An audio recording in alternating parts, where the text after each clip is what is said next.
এর মধ্যে কোনটা অসত্য আপনি আমারে দেখায় দেন। উনি 5 বছর ক্ষমতা থাকতে চান, এইটা আমি বিভিন্ন জায়গা থেকে আমি প্রচার প্রপাগান্ডা দিয়ে আমি দেখাইতে পারি যে এটা ডক্টর ইউনূসের ইচ্ছার বহিঃপ্রকাশ। বিএনপি ক্ষমতায় আসলে লুটপাট করবে, বাটপারি করবে, অসম্ভব এটা করবে, এইটা উপদেষ্টা পরিষদ থেকে শুরু করে গুরুত্বপূর্ণদের অনেকের এইটা কথাবার্তা। বিদেশিদের আনতেছেন, বিভিন্ন রকম বিদেশিদের স্বার্থ দেখতেছেন, এর মধ্যে কোনটা মিথ্যা? আপনার আমি আরেকটা যোগ করি, ডক্টর মোহাম্মদ ইউনূস কথায় কথায় গত সরকারের সঙ্গে ভারতের বন্ধুত্বের কথা বলে। একটা চুক্তি আপনি আমাকে দেখান তো ডক্টর ইউনূস ভারতের সাথে বাতিল করছে আইসা 9 মাসে? একটা ভারতীয় স্বার্থের এগেইনস্টে একটা সিদ্ধান্ত নিছে? প্রথম আইসা প্রথম টাকাটা দিছে আদানিরে, বললেই হবে। শুনেন, আমি আপনাকে বলি, এই প্রশ্নগুলো তো আপনি এখানে করলেন, এই প্রশ্নগুলো তো বিএনপি আনুষ্ঠানিকভাবে ডক্টর ইউনূসকে করতে পারে। আমি তো বলি নাই যে ডক্টর ইউনূসকে কোন কান পড়া দিছে কোনটা মিথ্যা, কিন্তু প্রশ্ন হচ্ছে ডক্টর ইউনূস যখন 10টা কথা বলে আপনি তো একটাকে পিক করতেছেন। আচ্ছা বলেন তো, ডক্টর ইউনূস তো আমাদেরকে বলছে যে আমি জুনের পরে আর একদিনও থাকবো না, আমি এটা লিখিত দিব। এই কথাটা কি কোথাও আপনি আলোচনা তুলছেন? না, আমি সব জায়গায় আলোচনা তুলি, কিন্তু ডক্টর ইউনূসের কথা আমার বিশ্বাস করতে ইচ্ছা করে না কেন? ডক্টর মোহাম্মদ ইউনূস বলছেন যে আওয়ামী লীগ নিষিদ্ধ করা আমার দায়িত্ব না, পরে আবার উনি আওয়ামী লীগ নিষিদ্ধ করছে নির্বাহী আদেশে। ঠিক আছে, এখন আপনি যদি ডক্টর ইউনূসকে বিশ্বাস না করেন, আমি আপনার সাথে একমত, করতে চাই ডক্টর ইউনূসকে আপনি বিশ্বাস করেন না, করতে চাই, বা ডক্টর ইউনূসের বিশ্বাস ভঙ্গের কারণ হয়েছে, এবং আপনি যে এটা বলতেছেন যে ডক্টর ইউনূস 5 বছর থাকতে চান, ধরেন ডক্টর ইউনূস যখন, দেখেন কেন কথাগুলো হয় এটা আপনাকে বলি, কান পড়া কেন বলি। খালেদা জিয়াকে যখন চিকিৎসার জন্য বাইরে গেছেন তখন একটা ব্যাপক প্রচারণা চালানো হয়েছে যে ডক্টর ইউনূস, অর্থাৎ এই সরকার খালেদা জিয়াকে মাইনাস করে দিয়েছে রাজনীতি থেকে। কিন্তু খালেদা জিয়া যখন ফিরে আসছে তখন এই কথাগুলো যারা বলেছিলেন তারা কি একবারও সরি বলেছেন? ঠিক তেমনি ভাবে আমি বলি, ডক্টর ইউনূস যদি 2 মাস বা 3 মাসের মাথায় পদত্যাগ করেন, ক্ষমতা ছেড়ে দেন, তখন কি এটা প্রমাণ হবে যে উনি 5 বছর থাকতে চান নাই?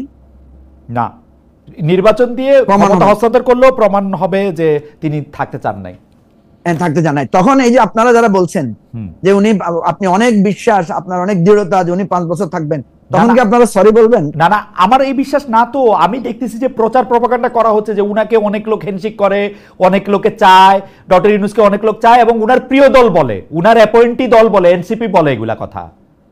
না না, আমি আপনাকে গণতান্ত্রিক পক্ষ থেকে বলছি, যে কোনো কিছু কাউকে তো বলার সুযোগ আছে। ভাই আপনাকে যদি আমি বলি আপনি আমেরিকার দালাল, আমেরিকায় থাকেন, আমার এই বলার রাইট, আপনার এটা বলার রাইট আছে? রাইট আছে, আছে। আপনি এটাকে রাইট আকারে দেখেন, এটাকে আপনি তখন প্রমাণ করবেন, বা আপনি সেটাকে, আমার কথা হচ্ছে যে কে কি বললো, ঈদগাহে দাঁড়াইয়া 10টা লোক বা 100টা লোক বললো আপনাকে 5 বছরের জন্য চাই, ভাই এটা তো বলতে পারে। আমাদেরকে তো আসছে লোকের, আমরা বলছি দেখেন এরকম কথা তো কালকে ডাক্তার জাহেদের ব্যাপারে বলতে পারে, উনাকে কেয়ারটেকার আমি প্রধান হিসেবে চাই, তো এটা কি চাওয়ার অধিকার নাই? আমি তো খুব খুশি হব আপনাকে চিফ ইলেকশন কমিশনার আর ডাক্তার জাহেদকে যদি প্রধান উপদেষ্টা বানানো হয়, আমি তো এটাতে খুব রাজি। আমিও খুব খুশি হব মঞ্জু ভাই। আমি একটু ডাক্তার জাহেদের কাছে আসি। ডাক্তার জাহেদ অনেক কুসকুস করতেছে প্রশ্নটার জন্য। আমি বলতেছিলাম যে আর্মি ক্ষমতা রাইখা দিয়ে ক্ষমতা ছাড়া কেন, কিন্তু অনেকগুলি মন্তব্য, অনেক দর্শক আমাদের সঙ্গে আসেন লাইভে, একটা মন্তব্য না শোনানোর লোভ সামনে। মঞ্জু ভাই, আমি কিন্তু ফুয়াদ প্রসঙ্গে, আচ্ছা ঠিক আছে, তাহলে আপনি 1 মিনিট বলে নেন, তাহলে আপনি একটু 1 মিনিট বলে নেন। আচ্ছা, প্রথম কথা হচ্ছে যে আমরা ব্যারিস্টার ফুয়াদের বিভিন্ন বিষয়ে মন্তব্যের ব্যাপারে আমরা আমাদের পার্টি ফোরামে আলোচনা করেছি। ব্যারিস্টার ফুয়াদকে আমরা দলীয়ভাবে বলেছি যে আপনি যখন কোনো মন্তব্য করবেন, বক্তব্য রাখবেন, আপনি স্বাধীন, কিন্তু আপনি দলের সেক্রেটারি হিসেবে যখন কোনো কথা বলবেন সেটা আপনাকে দলের স্ট্যান্ড, দলের যে পলিসি এটা মেইনটেইন করতে হবে। হ্যাঁ, আমি বলছি আমি ওনাকে বলেছি যখন আপনি দলের মন্তব্যের বাইরে, দলের পজিশনের বাইরে কোনো কথা বলবেন, তখন আপনি একটা ফুটনোট দিবেন, বলবেন যে এটা আমার স্বাধীন মত, এটা আমার স্বাধীন, এটা তাকে আমরা দৃষ্টি আকর্ষণ করেছি। আমি আরো লম্বা কথা বলতে পারতাম, সংক্ষেপে আপনাকে না কেন আমি কথাটা বললাম, উনি কালকে বলতেছেন যে ম্যান্ডেট নিয়ে যারা প্রশ্ন করে তারাই আসলে মানে কি প্রতিক্রিয়া, মানে তারাই অনেক খারাপ। যাই হোক, দেখেন কথা বলার স্বাধীনতা সবারই আছে। মঞ্জু ভাই, এটা একদম আপনি দেখেন দর্শকদের মধ্যে একজন একটা মন্তব্য অনেকবার করতেছেন, সেটা হচ্ছে যে আপনার অনুষ্ঠান এক পেশে, আপনারা 3জনই একই পেজে, 3জনই একই মতাদর্শই, আপনারা 3জনই একই ক্যারেক্টারে থেকে পতিত সরকারকে এক হাত নেন। আজকে সময় পাই নাই ভাই, আমি এই যে গত সরকারকে সত্যি একাবারে নিতেই চাই, 15 বছর ধরে গণতন্ত্র দেয় না ভাই, এটা তো আজকে সময় পাইতেছি না। যাই হোক, আপনার কথা ঠিক, কিন্তু অন্য দুজনের কথা ঠিক কিনা জানি না। ডক্টর জাহেদ, আপনি যদি একটু বলতেন, আর্মি আর্মি কেন এবং অনেকগুলো ইস্যু জমে গেছে, আমাকে বলতে হবে। আগের বারও আপনি কিছু বলেছেন, আমার কিছু যোগ করার আছে।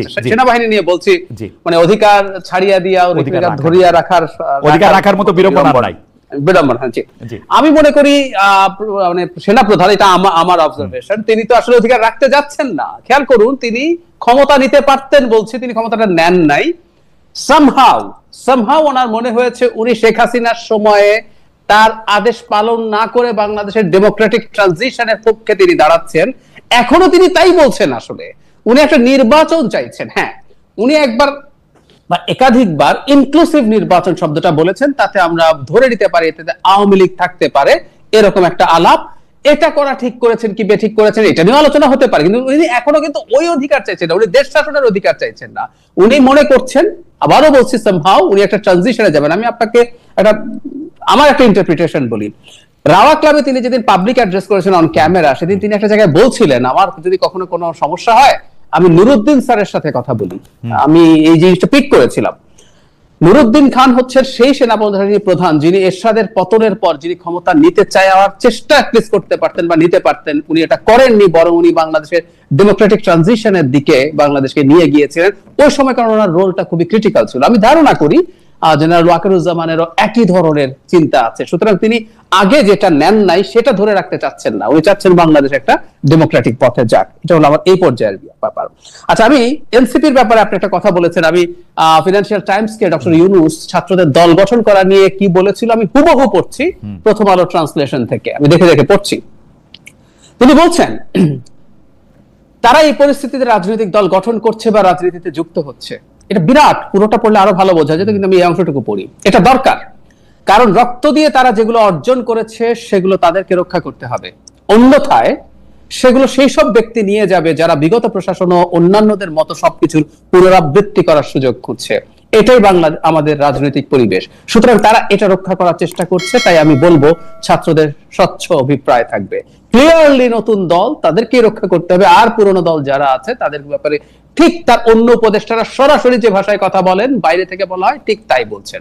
আমার কয়েকটা প্রশ্নের জবাব দিয়ে নেই। এটা যথেষ্ট টু প্রুভ যে উনি আসলে এনসিপির প্রতি বায়াসড। শুভকামনা আমাদের প্রত্যেকের আছে, সেটা ওনারও থাকতে পারে, কিন্তু উনি বায়াসড।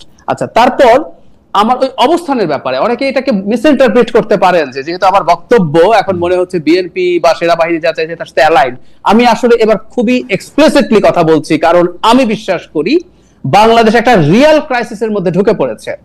আমরা যদি গণঅভ্যুত্থানের পর থেকে, এটা দীর্ঘ আলোচনা, আমরা যদি এটাকে গণঅভ্যুত্থান হিসেবে মনে করে এর কাছে যতটুকু চাওয়া যায় ততটুকু নিয়ে মোটামুটি একটা গ্রহণযোগ্য অবস্থার মধ্য দিয়ে যেতাম, ভালো ছিল। কিন্তু এটাকে কেউ কেউ বিপ্লব বানানোর চেষ্টা করেছে দীর্ঘদিন আমাদের স্টুডেন্টরা তাদের পাতা ফাঁদে পা দিয়েছে। আপনার প্রোগ্রামে খালেদ ভাই, Hasnat Abdullah, I can clearly remember 5 তারিখের পর হাসনাত বলেছে আমার সাথে যে আমাদের বিপ্লবী সরকার গঠন না করাটা ছিল বিরাট ভুল।